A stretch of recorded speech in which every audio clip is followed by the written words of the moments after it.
What's up, y'all? This is Lady Miz and Ray, and you're tuned into the Imperfect Marriage here on From the Ground Up Productions. Again, if you don't know, this show is about us embracing our imperfections and sharing it with the world. Okay, these topics might be common but a little unpopular because we are addressing things that some people might be afraid to talk about.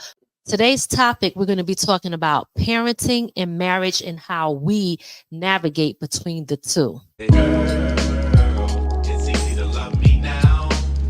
Would you love me if I was down and out? Would you still have love for me? Girl, it's easy to love me now.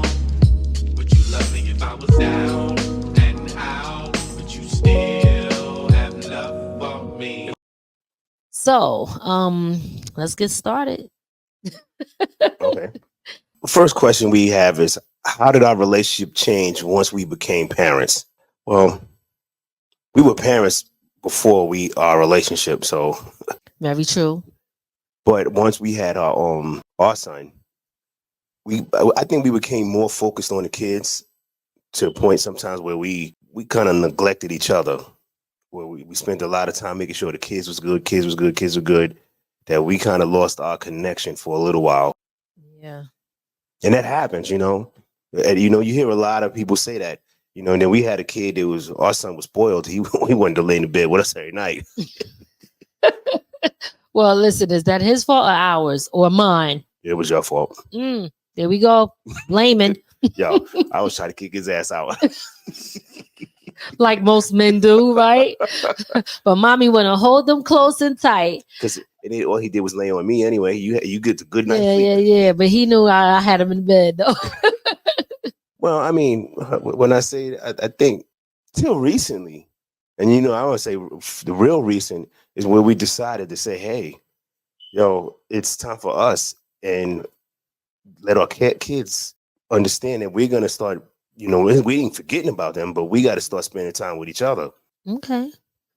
For me, I would say the same, but what I would add to that is that our relationship changed after having kids, when we totally started focusing only on the kids.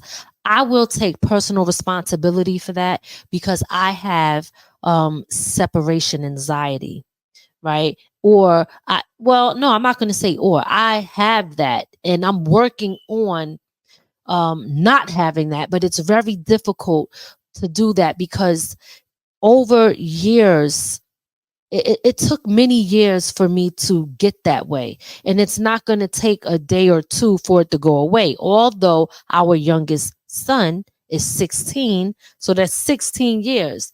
But I always feared if something happened to them and I wasn't close by, so many different things went through my head. And a lot of it was based around fear. So due to that, my focus really strictly became all about pleasing them, doing everything for them, focusing on them. What do they want? Every time we go on a trip, I never wanted to leave them out. They always had to be there because I did not want to be too far away based off of my fear and my separation anxiety, right? So due to that and me having that separation anxiety, it almost and it did make me neglect you, my husband, because in a way where I was like not knowing how to put my all into you, right? Not knowing how to how can I say it? Spend that quality time, knowing when to take time for us. So having kids is a great thing. You want to share all of your moments, create memories. It's your responsibility to raise them and stuff because they didn't ask to be here. So, and I love my kids. And I used to say that, like, I live for my kids and they're the reason, they gave me a reason to want to live. That is good.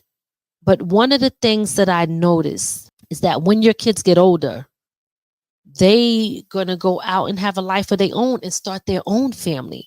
Then what are you gonna do? when it comes to you and your spouse. What are you going to do?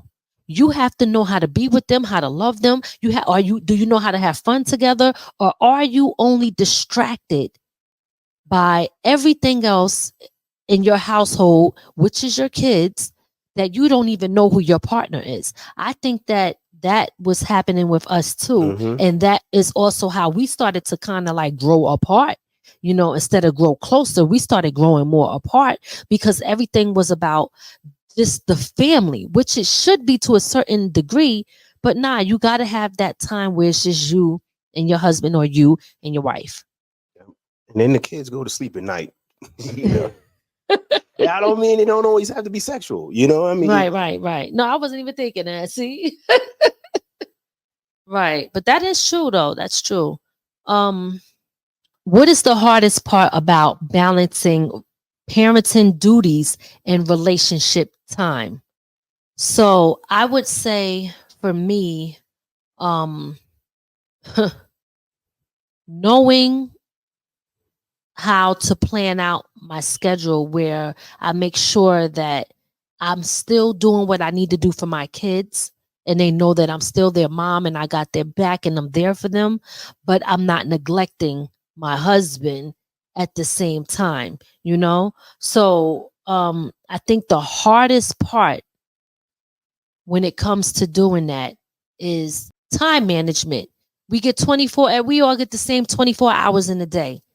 And sometimes when you're trying to, do things for your kids and be there for your kids, and when they got something going on, uh, and then you got to work, or you also trying to do things for yourself, then it's like, oh man, at the end of the night, you tired, right? So now I'm tired, and I don't have that time to put into my husband, but I have to find time. And that right there, I think, is my biggest challenge. It's about, how do I do this without making you feel neglected at the end of the night? Because I know we had this conversation before where you like, yo, at the end of the night, you running around, you doing this, you doing all these different things, you got all this stuff on your plate, and then when it's my time, you tired, and then it's like we in the bed and we out now. Snoring, we sleep. So then it's neglecting the time that we could be putting into each other. So that is my biggest issue that I have, is trying to find the time where I don't neglect you and I don't neglect the kids. and you know what? I'd have to agree because I remember we were having that issue when I was taking us there to play basketball, and a lot of his things were at night. So by the time I got finished, 12 o'clock, you was like, "Yo, I'm ready to go to sleep now." You know. So yeah, I think that is. I have to agree with that. Is sometimes we, understanding that there's got to be a balance to it. It can't always be about the kids. Right. That doesn't mean you don't care about them. Just means that, hey, this I got to be able to put time in for this person too. Like I got to put a time in for your mother. If I Right. put in all the time for you, what happens to your time that I spend with your mother? It shouldn't be at the end of the night when she's going to bed. True. And now, a word from our sponsors. Hey guys, if you want to sponsor our show or place an ad on our podcast, please contact us at fromthegroundupproductions@gmail.com, or you could give us a call at 845-288-2989. Let's collab and reach our audience together.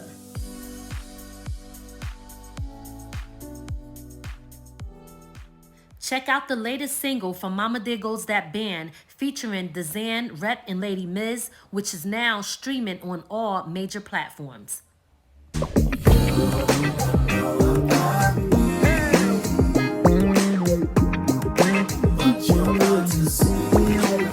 Talk Therapy with Lady Miz is back. Get ready for a powerful session that heal your mind and boost your finances. I'll be sharing valuable insights and discuss real life topics where conversation is the cure. So tune in to Talk Therapy, coming soon here on From the Ground Up Productions. How do we manage disagreements about parenting styles? We just had that disagreement a few earlier today. This is a good one. All right, I can say this. I know because it gets on your nerves. I'm a I'm the parent that just says what I'm thinking. But I like to say I'd rather be truthful, even if it hurts, because I always feel like the world's gonna hurt you far worse than I will. So I think a lot of times the way we manage it is we talk about it. We just say, hey, this is what I know you always telling me, nah, you shouldn't have said it that way. Maybe you should have addressed it this way, or say it in a way that is more comforting. I think that's how we manage it. Sometimes like, you just telling me hey, this you should have said it this way, or this is how you should have done it. Agreed. I agree. I think we manage it by communication, by expressing to each other how we feel about how we handled a certain situation. And there's been times where it's been effective, and there's been times where it's been ineffective. So the ineffective part is when we start going back and forth about what Mhm. we think the other person did in front of our kids, which is a big no-no. Don't ever do that, right? But this is the imperfect marriage, so we telling you that we've done it before, and that's something that we're working on trying not to do.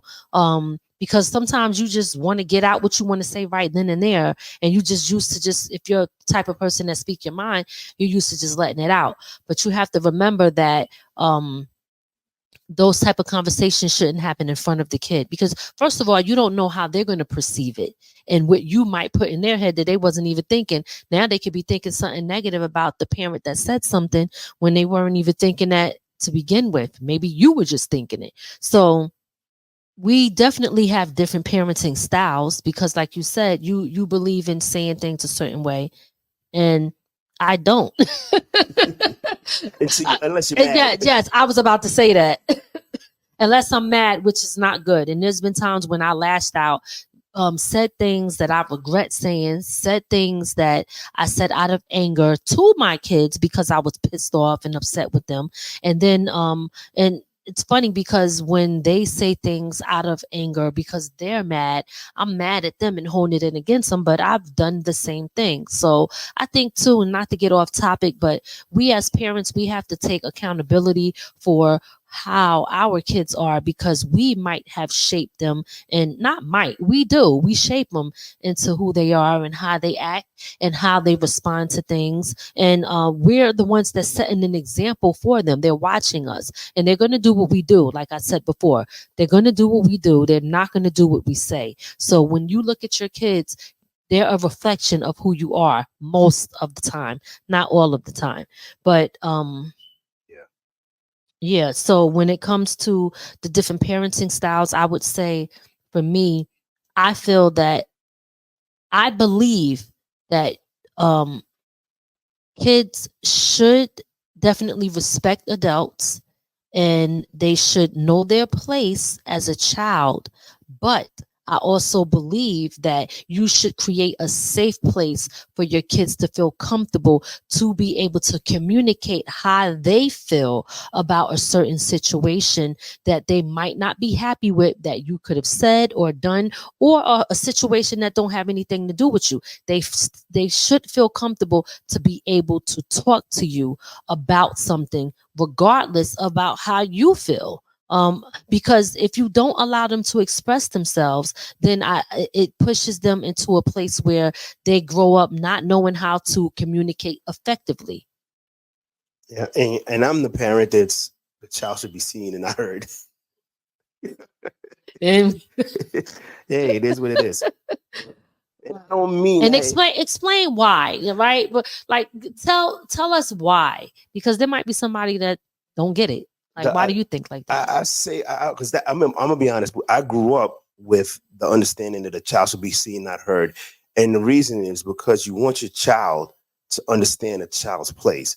See, a Hmm. lot of when we look at the kids nowadays, they talk they in adults' faces. They're talking about adults as if they are one. They don't understand their place. Right. So that doesn't mean that they can't speak their mind, but they have to understand it. If there's a time and a place to speak your mind, and until you are mature enough to understand when that time and place is to speak, then you should only be seen. If you can't do that, then you should not be talking. Well, let me say this because I know we had this conversation before. The reason, like, for example, if you would tell our son, hey, listen, I said no, and that's all that matters. And if he says why, your comment would be because I said so, right? And I get that. But what I understood was when not even what I understood, what he would say is, I know you said why, and I understand that, but I'm trying to understand the reason that you said why so that I know. And that is what made me say, okay, let me look at this a little bit different because he is trying to fully understand the consequences of why you are saying what you're saying. And that to me becomes a teaching moment.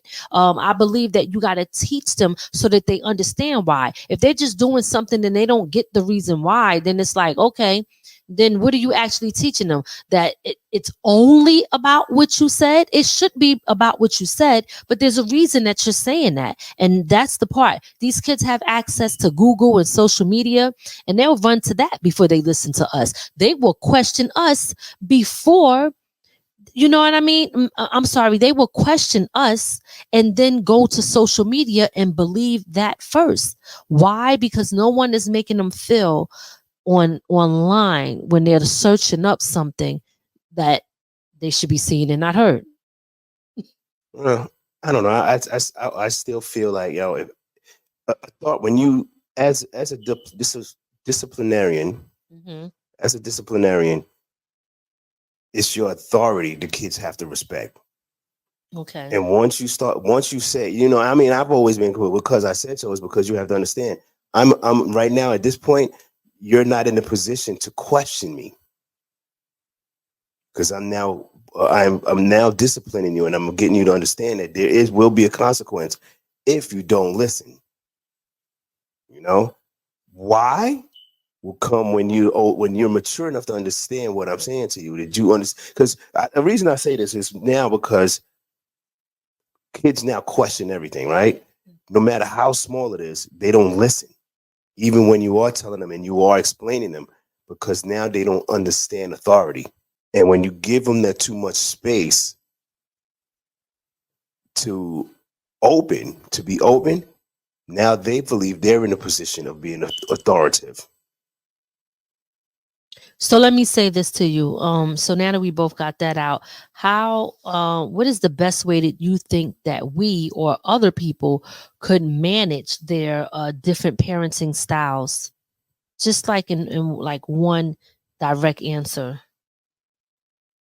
Managing how it's got honestly, it's talking. You have to agree to it. You have to understand that you have to come to a mutual balance. Everything has a balance because with us, there are times where I might say something, be like, "Nah, Ray, that you got to fix that," and vice versa.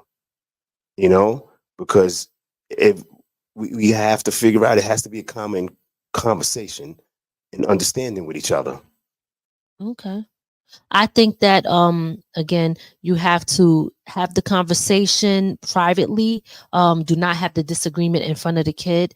I believe that the best way that we and other people can try to do, if you're not already doing it, is sometimes if allow the other parent to maybe do it their way to see if it might be effective, and if it's not, then you have to say, okay, look, we tried your way, now let's try my way, because if your way is not working and you've been doing this over and over again, then you have to learn that at some point, like, there needs to be change. So that's kind of like how I That's true. feel. That's the best way that I could explain it.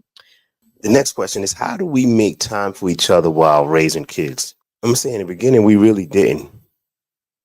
It was all about the kids. We was doing everything we had to do, and then at the end of the night, it's good night, Good night. and then wake up in the morning, right to the kids again. Do it all over. Yep. So I think now that the kids have gotten older, we now understand. Especially now, they got boyfriends and girlfriends. They're running out doing what they want, and now we're figuring each other out. Yeah.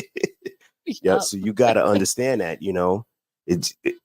And I think we've had this conversation where we were said to it, if we keep going at this route, when the kids move out, we won't know who we are. We won't know who each other are.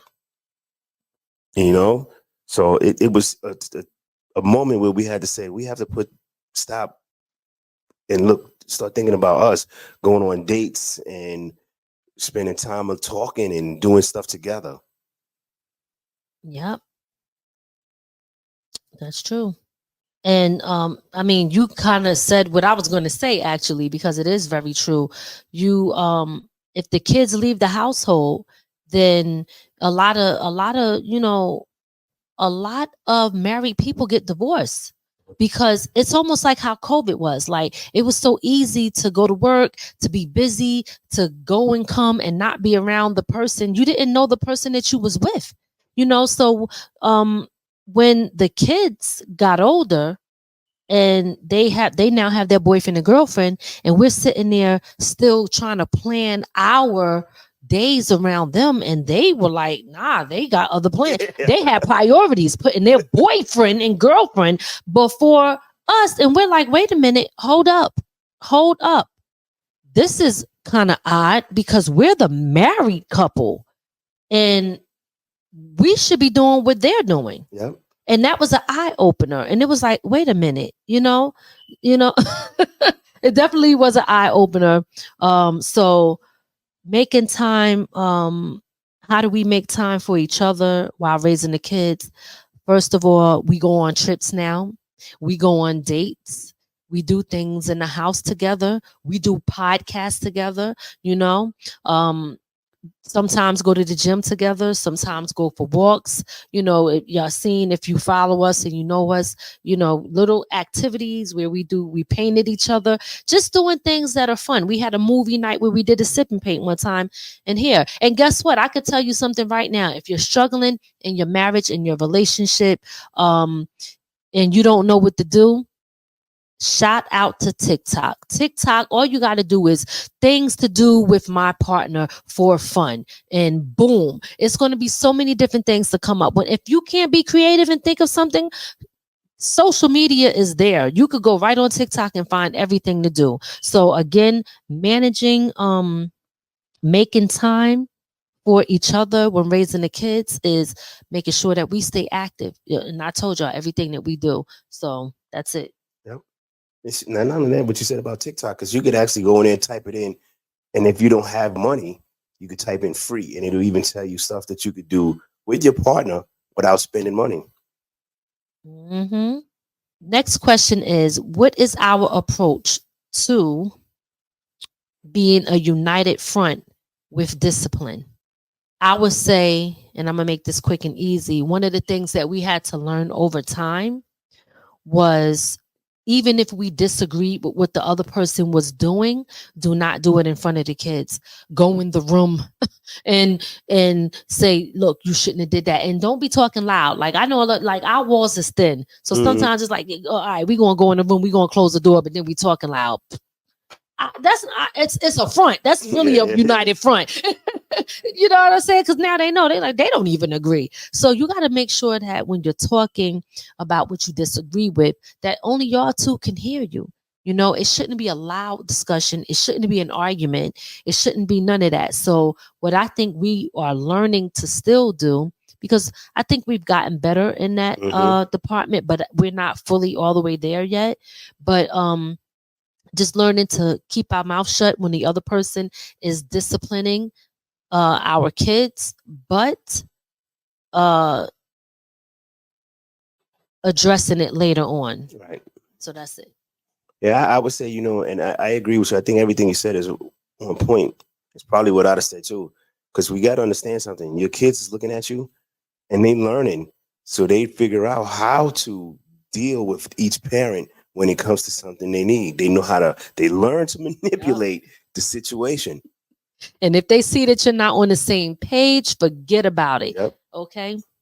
They said, oh, mommy allows this, or mommy let me do this when daddy's not here, or daddy's doing this when mommy's not here. Oh, I know exactly who to ask when a situation is a certain way when one of them is mad or they're too busy or Yep. something. They pick the perfect and the right time, or they'll ask a question in a certain way.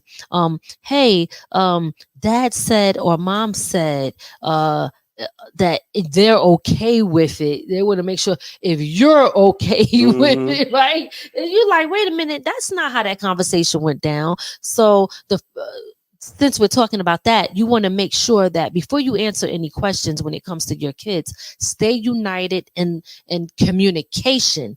And say, let me check with your mother or your father first before I answer that question. So I'm a in minds like that. Yep.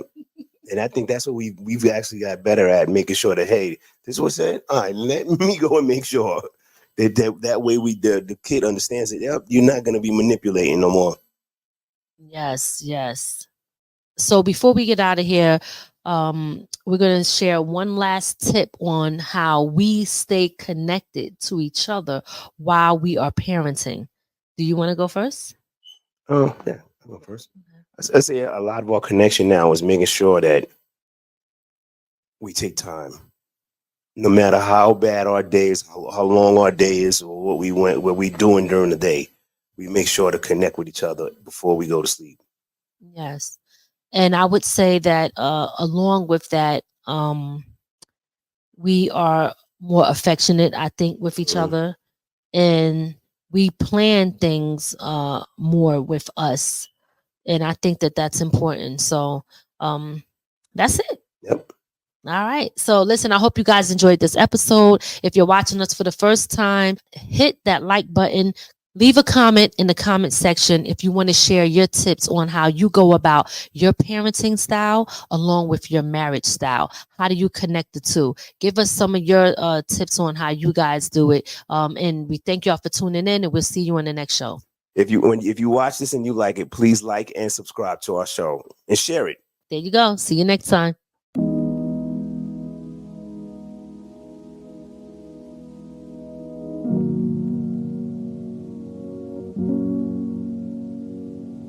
New York City, you are now rocking with 50 Cent. You gotta love it. I just wanna chill and twist the lie. Catch stunts in my 745. You drive me crazy, shorty. I need